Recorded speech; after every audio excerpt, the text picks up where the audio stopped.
Udoka was not just beautiful, she was famous. Her Instagram, @UdokaWonders, had nearly 1 million followers. She was the queen of aesthetics, known for exploring forgotten places and turning fear into content. Her next project, The Forgotten Rivers of Africa. First stop, Amokpo, a remote village where the locals said the river once claimed a bride every 100 years. When she arrived, silence followed her. Old women hid their faces. Children pointed and whispered. But Udoka smiled for the camera. They say the river god chooses his bride, she said into her phone. Let's see if he's ready for a 21st century woman. That night, the moon was full, pale and watching. Udoka stood by the river in a white gown, her camera light glowing softly against the mist. Her assistant, Namdi, warned her to stay back. They say the river takes anyone who mocks it, he whispered. She laughed. Then let's make history. The wind shifted, cold, unnatural. The lights flickered. And in an instant, Udoka was gone. Her shoes remained by the rocks. Her phone was still recording, showing only rippling water and faint laughter from beneath the surface. Days passed. Divers found nothing. Then, 3 nights later, her Instagram went live.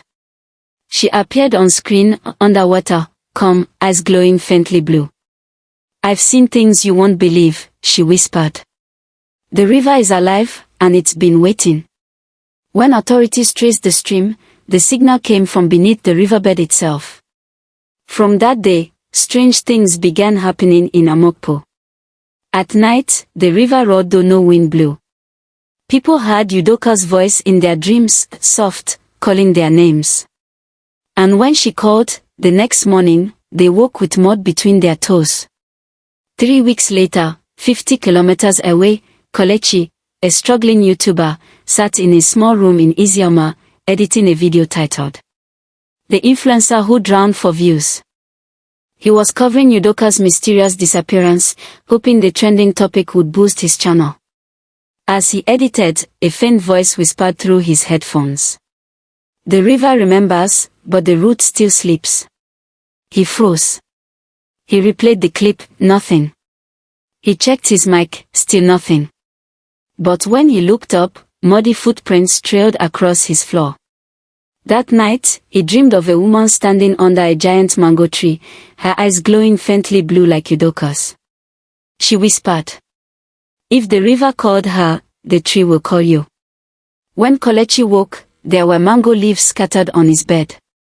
And his phone, once dead, displayed coordinates to a village he had never visited, Isioma. The next morning came with uneasy calm. The sun rose lazily over the small town of Isioma, stretching its rays across zinc rooftops and red dust. Kelechi hadn't slept well. The image of the woman beneath the mango tree haunted him, her eyes, her silence, her sudden vanishing like smoke. He kept asking himself one question.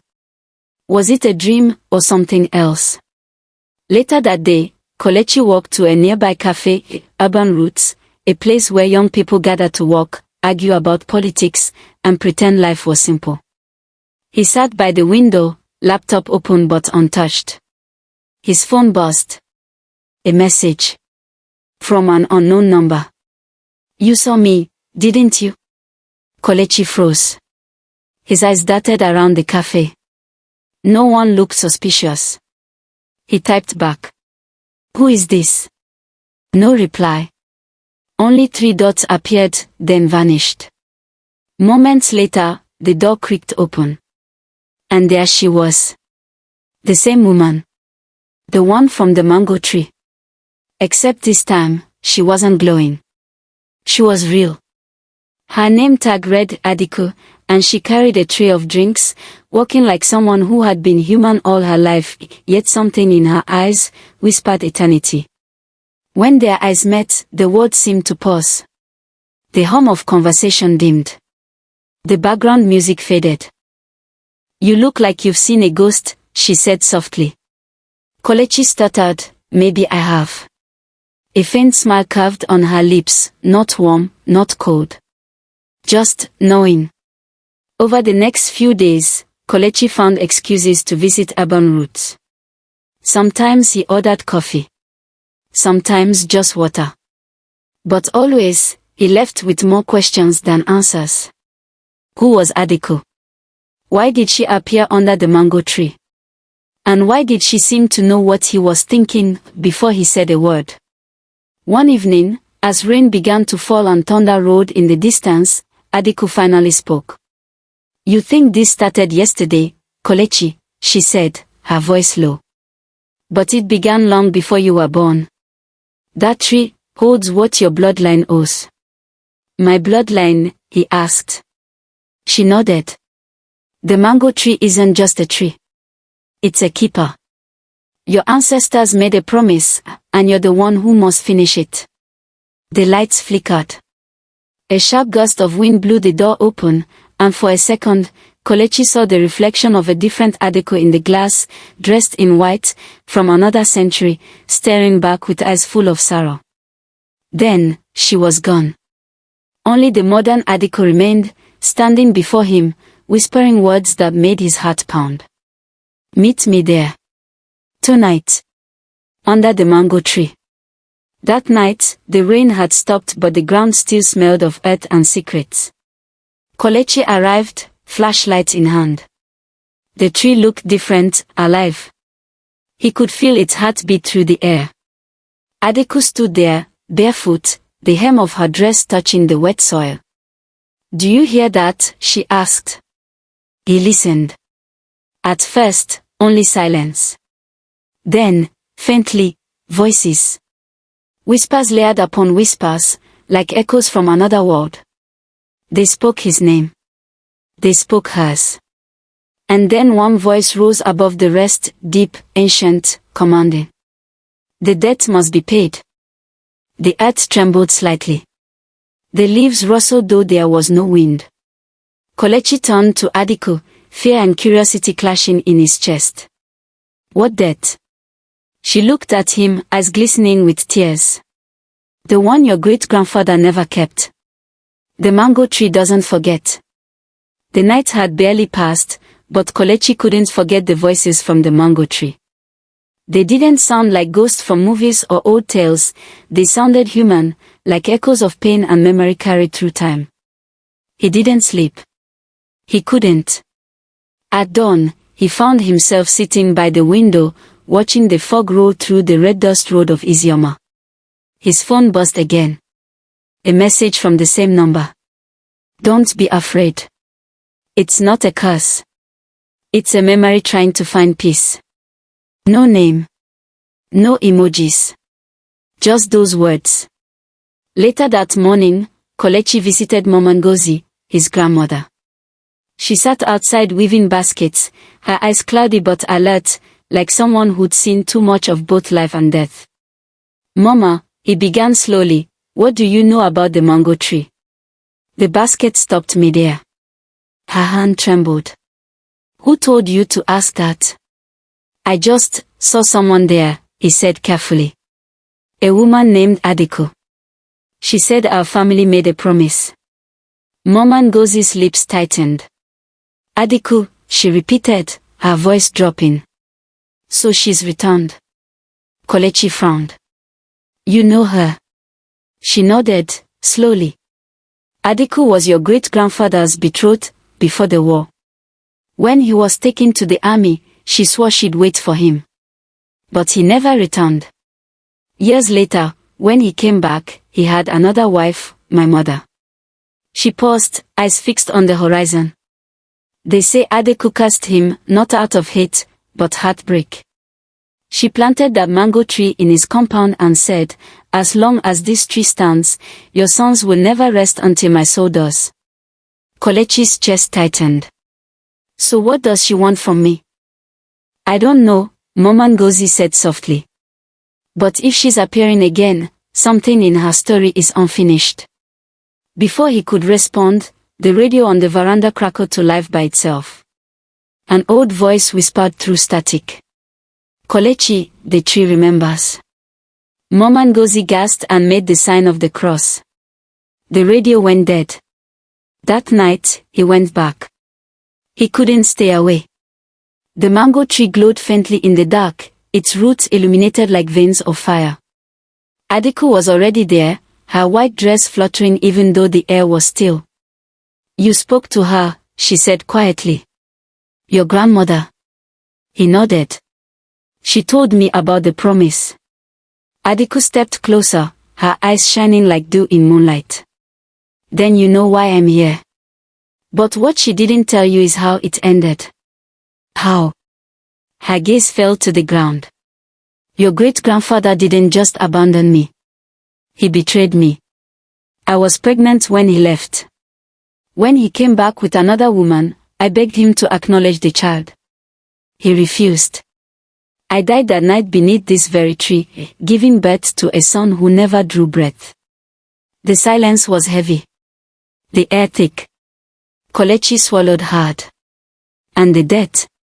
Every generation of your bloodline must return to the tree, not to pay, but to remember. Until someone finds the courage to tell the truth." "What truth?" She looked into his eyes. "That love, when buried in lies, becomes a curse." The ground beneath them trembled. The tree's roots split open, revealing something buried, a small carved wooden box, aged and cracked. Kelechi picked it up and opened it. Inside lay a locket, with two tiny portraits, one of a soldier, and one of Adiku.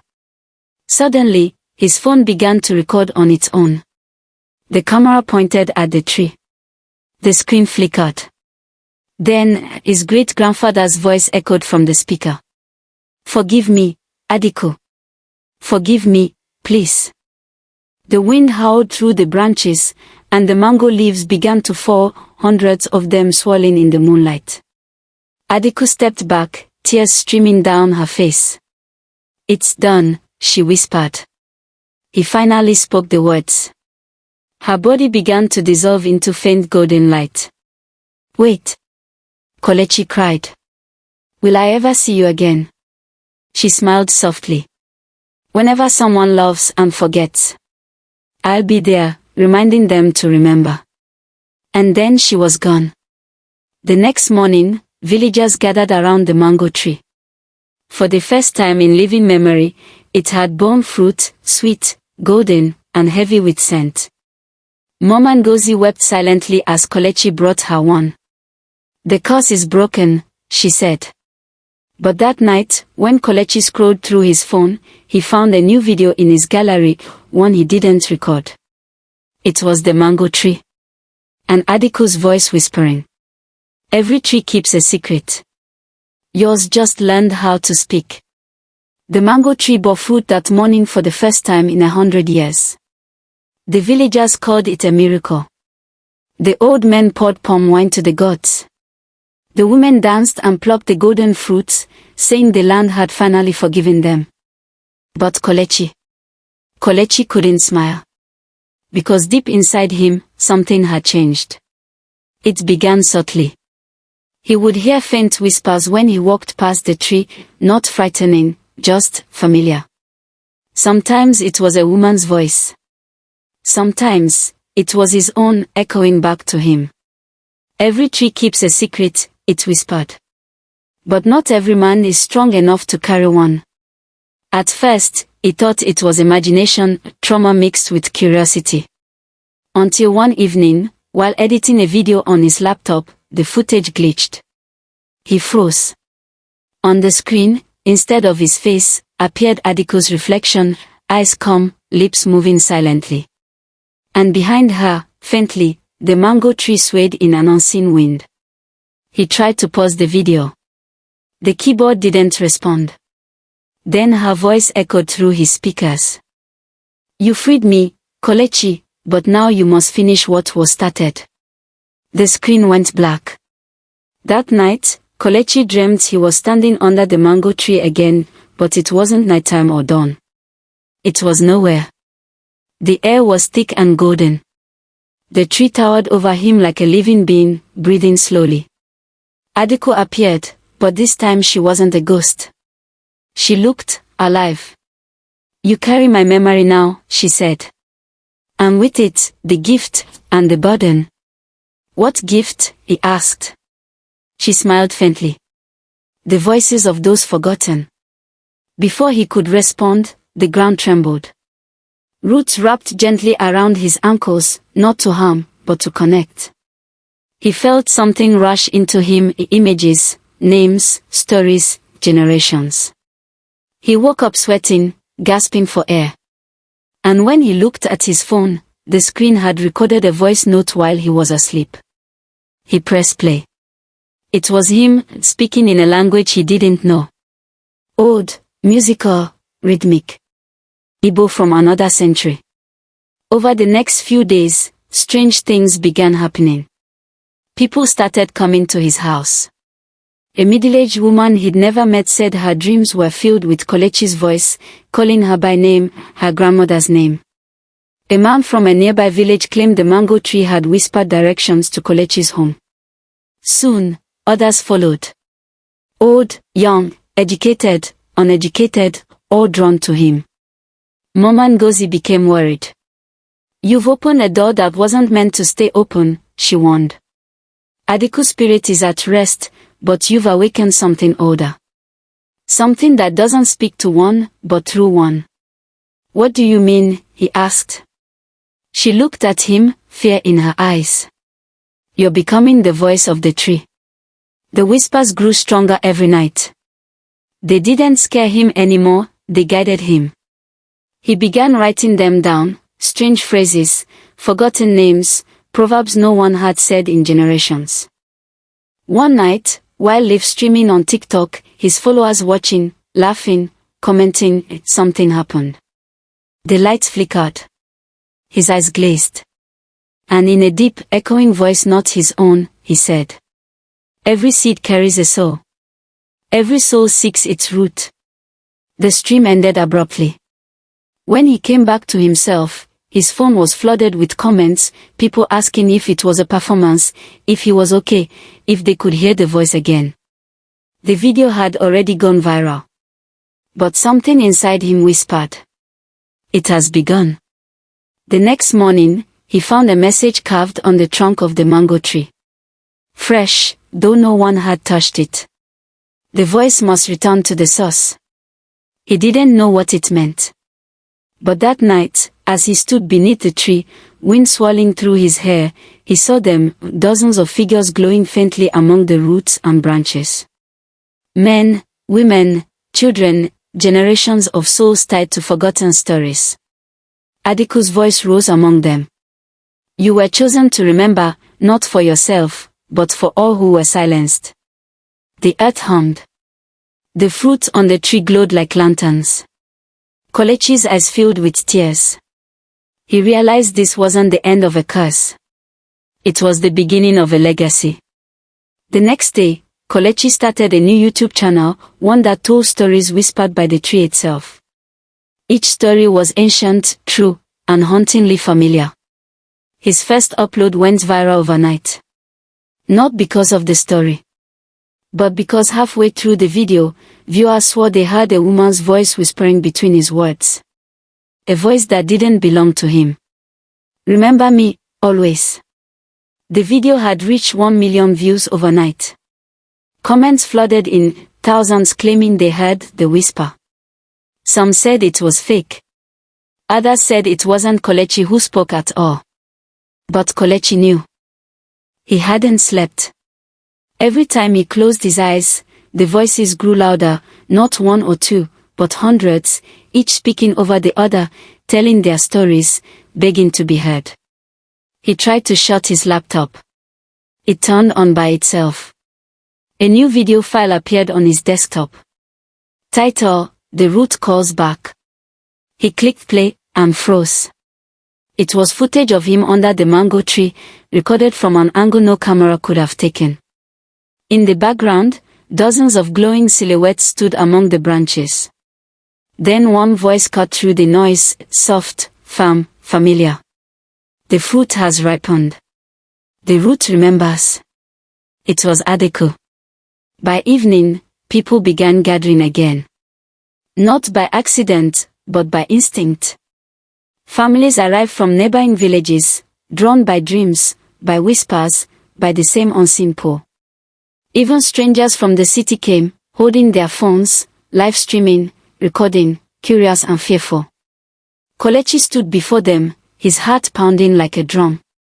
Mama Ngozi approached quietly, her staff in hand, eyes full of dread and love.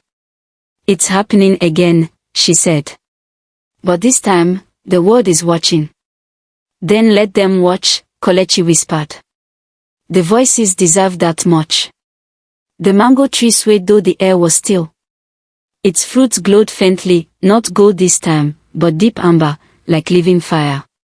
A hum began beneath the ground, low and rhythmic. The people gasped. One by one, they began to hear it too, faint echoes in their minds, fragments of names, laughter, tears. Generations speaking all at once. Kelechi fell to his knees, palms pressed into the earth. "What do you want from me?" he shouted. The ground trembled. A voice rose, layered with many others, old, wise, timeless. "Not to speak for us, but to remind them we still speak." The mango tree split open down its middle. Light poured out, not blinding, but pure. Inside, carved deep into the trunk, were names, hundreds of them. Names of ancestors, slaves, warriors, children, healers, all erased from memory, now illuminated in amber light. The wind turned wild. The villagers backed away. Kelechi's body began to glow faintly, the same golden hue as the fruit. Mama Ngozi screamed, "Kelechi, stop. You cannot carry them all." But he smiled, tears streaming down his face. "I was never meant to carry them," he said softly. "Only to return them." He reached out, touching the heart of the glowing tree. The light consumed him, not violently, but tenderly, like the embrace of something ancient reclaiming its own. The wind ceased. The air was still. And where Kelechi had stood, the ground shimmered faintly, his pendant lying there, half buried in the roots. Weeks passed. The mango tree no longer whispered, it sang. A low hum that could only be felt, not heard, whenever someone stood beneath its shade. Mama Ngozi tended the land quietly, guarding it as pilgrims began to visit. People came from far away, each saying the same thing, that their dreams led them there. And one evening, as the sun dipped below the horizon, the tree bore fruit again, not golden, but warm and red like a heartbeat.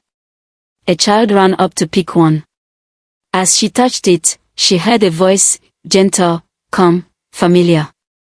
Every story must find its root. She turned to tell her mother. But the woman was already smiling through tears. Because the voice was Kelechi's. A new YouTube channel appeared one night, titled Voices of the Forgotten. Each video told an African story, true, raw, spiritual, narrated by a calm voice that felt both near and ancient. No one knew who uploaded them. But every time one played, listeners swore they heard the same faint whisper beneath the narration. The tree remembers. Every story hides a secret. Join us before the next truth is revealed. Don't just hear the story, feel it. Like it. Subscribe now and enter the world where African myths come alive.